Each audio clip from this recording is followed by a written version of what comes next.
So for the most part, this entire thing is a tube steel construction, okay?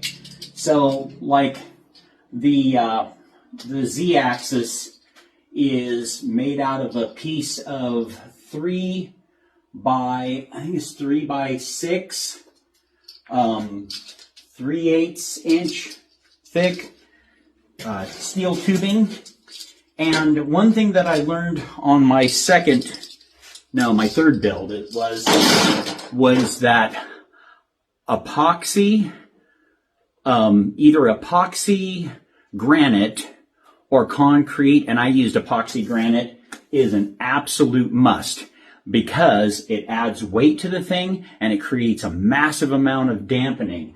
And if you're going to cut, and I run this thing pretty hard, if you're going to cut and not get vibration, it needs to have some mass, and you don't want it changing a bunch thermally, especially if you don't have a shop that has, a climate controlled atmosphere, which I do not have a very good climate controlled shop, because that's going to alter the machine. And so that is something that I have to keep track of, as we're machining from day to day.